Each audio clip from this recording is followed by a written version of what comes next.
Today we're talking about the baddest black man to ever walk American soil. And most of y'all never even heard his name.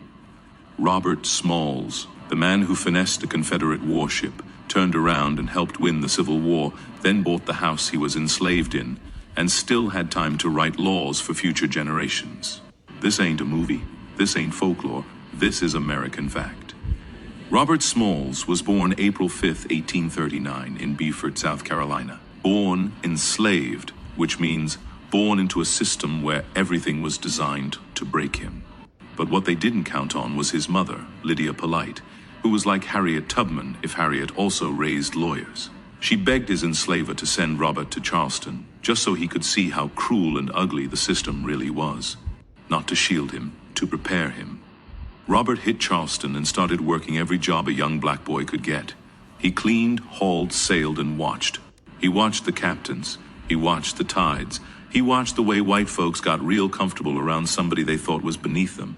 And he memorized everything. By 12, he was out earning most white workers. By 15, he was steering boats. By 18, he could sail anything with a rudder. By 22, he married a beautiful, strong, free black woman named Hannah Jones. She had a daughter. He raised her as his own. They had another child together. Robert had a family, a skill set, and a fire in his chest, but he was still enslaved. And then came his legendary heist. May 13th, 1862. While the Confederate crew of the military ship the Planter were off getting drunk and probably talking about states' rights and syphilis, Robert Smalls made history. He put on the Confederate captain's coat, the hat, the walk, the whole fake-it-till-you freedom kit. He called up his crew, all black, all enslaved, and said, "Let's go." They pulled up to a dock and picked up their wives and kids. This wasn't just an escape, this was a jailbreak with style. Then this man, born enslaved, sailed a Confederate warship past 5 checkpoints. Not one, not two. 5 heavily armed Confederate stations, and every one of those fools just waved, "Morning, Captain." And Robert smiled back like, "Morning, dumbass." As soon as he hit open water, flag down, white flag up, straight to the Union Navy. He handed over the ship, the cannons, ammo, the plans, the intel, everything. And when Union commanders asked how he did it, he probably just leaned back and said, "Because I'm Robert Smalls." Lincoln and them were so impressed they gave him a bag, shook his hand, and pushed for black enlistment into the military, using Robert's success as the damn poster child. He joined the Union Navy, fought in 17 missions, and recruited thousands of freedmen into the war. He didn't just escape slavery, he came back and helped burn the whole plantation system down. And then he went home. Beaufort, South Carolina. And guess what was sitting there? The plantation mansion he was once enslaved in. And guess what was happening to it? Foreclosure. Let me walk you through the pettiest, most powerful real estate transaction in American history. Mrs. McKee, the white widow of Robert's former enslaver, is standing on the porch looking confused as hell. Robert walks up in a clean black suit, papers in one hand, calm as a monk. "Mrs. McKee, you're really buying this house?" Robert Smalls, not buying it, reclaiming it. "Mrs. McKee, I remember you running around this yard barefoot. Robert Smalls, and I remember you watching. Mrs. McKee, you're letting me stay here." Robert Smalls, you stayed quiet while I was enslaved.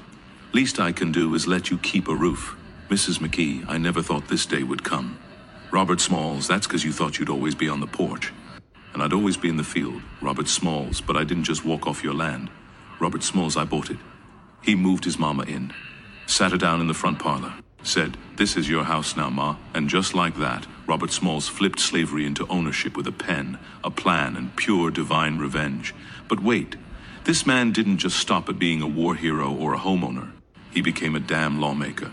South Carolina House of Representatives, South Carolina State Senate, then 5 terms in the U.S. Congress, from slave to state power, in South Carolina. Let's talk receipts. Robert Smalls created public education in South Carolina, fought to desegregate public transportation, protected black voting rights, while ex-Confederates were trying to sneak white supremacy back in through the back door. He wrote laws in the same country that once said he wasn't a whole person. He stood in Congress, surrounded by ex-slavers and racists, and still held the mic. Robert Smalls was proof that you can't kill greatness. He died in 1915 at the age of 75 in the same mansion he once scrubbed floors in. And his tombstone says, My race needs no special defense, for the past history of them in this country proves them to be the equal of any people anywhere. All they need is an equal chance in the battle of life. Let's recap. Born enslaved, stole a Confederate warship, freed his entire family, helped win the war, bought his former master's house, let the man's widow stay in the guest room, became a congressman, wrote laws for the people who once owned him. Robert Smalls didn't just survive, he clowned the Confederacy with receipts. This has been Marcus Farrell Live. Now let me ask you something. Did you know about Robert Smalls before this? Should we make a whole damn series about the black legends they keep trying to erase? Drop your thoughts in the comments. Like the page.